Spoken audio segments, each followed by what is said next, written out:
What is good, YouTube? A long time no talk. What's going on? How y'all doing?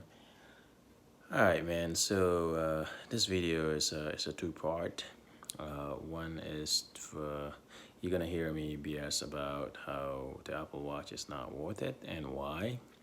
Um in my own strong opinions, and a lot of people agree with me in this.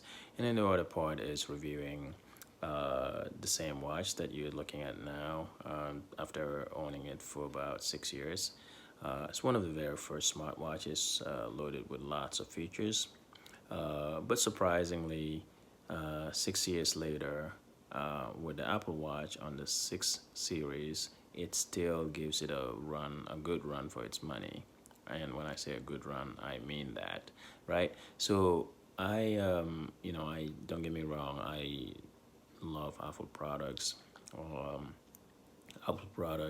excuse me, um, but there are certain things I feel like the limitation and the hype is just not worth it. And one of those products is definitely the Apple Watch. It's a joke compared to what features there is out there.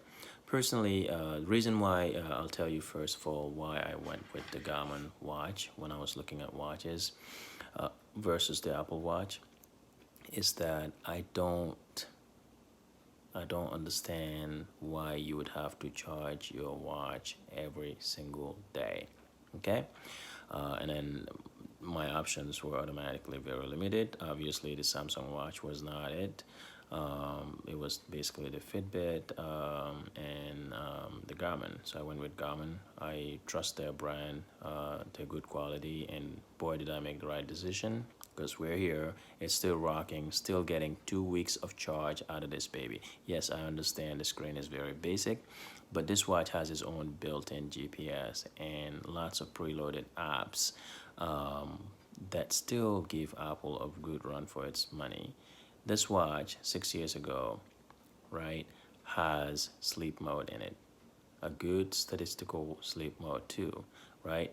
Apple Watch on Series 6, Watch Series 7, that's the first time it has sleep mode built in, guys.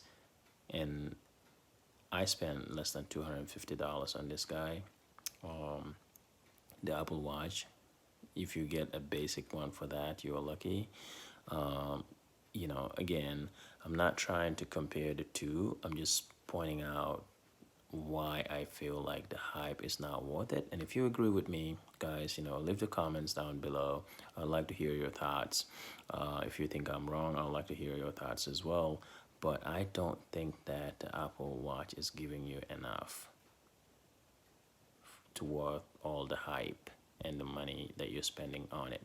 Okay, so that being said, let's dive into more features on this watch. Okay, so you have two buttons, right? So this is the power button to turn it off, and also to give you backlight when you press it once. Okay, it's always on display, guys, and I still get close to 2 weeks charge on this guy, right? And then you have the menu button right here, so that takes you to the apps, right? So you have running, which is built in. Yes, it has its own built-in GPS. 6 years ago, Apple just started having those maybe a couple series back.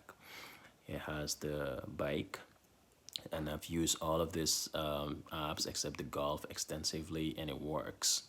Okay, the swimming, you can swim up to 50 meters, guys. 50 meters. Apple Watch at Series 6 cannot even give you splash proof, a proper splash proof.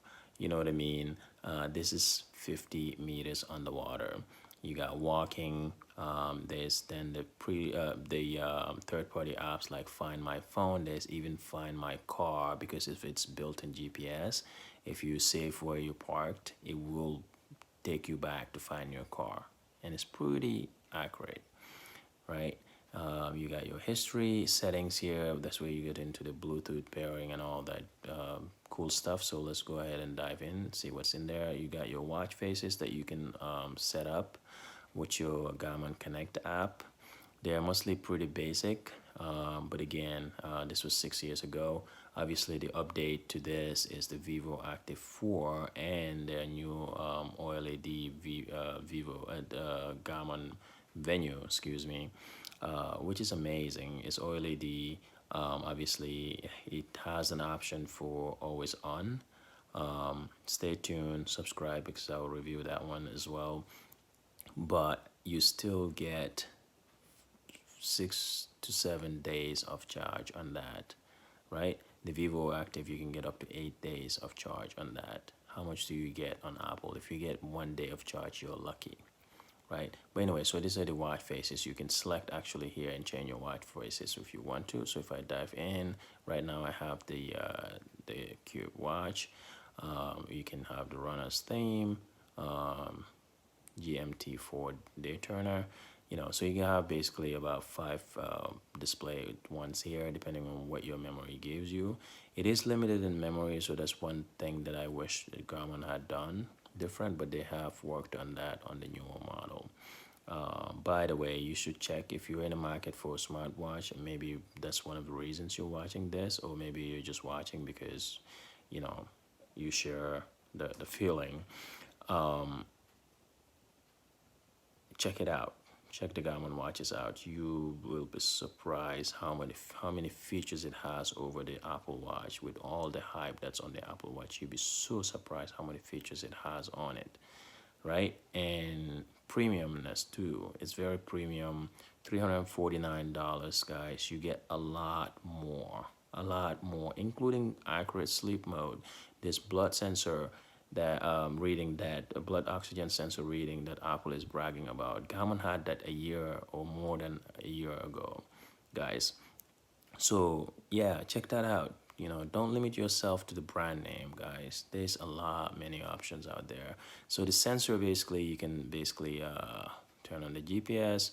The heart rate sensor, basically you can get it with the strap. It's the strap, which are more accurate by with the compared to wrist sensors anyway. So whenever I go mountain biking, I use that, and it gives you accurate sensings. And you can add more sensors here as well. You got Bluetooth, so basically this is where you pair it with your phone. You have different profile users. You have alarm. The alarm is pretty good. It gives you a nice gentle tap. I've seen other reviewers saying how great the Apple Watch alarm is. This is pretty good as well, and it doesn't wake your spouse up, so it's good stuff. You have the system settings here. This is where you go into the language, the clock, like the backlight, vibration if you want it short or whatnot. You can edit that too if you want to, right? If you want short, normal, long, extra long, it's an option. And then obviously you can see that's the back button right there, right? So you can have units, USB mode. You can, do mass storage. That's basically if you plug the USB in, if it's mass storage or sync. You can restore to default. You can software update, obviously. And then about the watch. Yeah, so those are the settings. The hiking basically is a third-party app that I downloaded. It works okay as well. It tries to use the GPS. I imagine it would work on the newer Garmin's better. I'm trying to focus this guy in here. You have the Uber app that I've been using as well. So basically you can sync it with your Uber through the Garmin Connect, and it would basically tell you if your Uber is there. It will send you a notification on your watch. So that's a pretty cool feature as well. So we'll go back and we'll press this button again.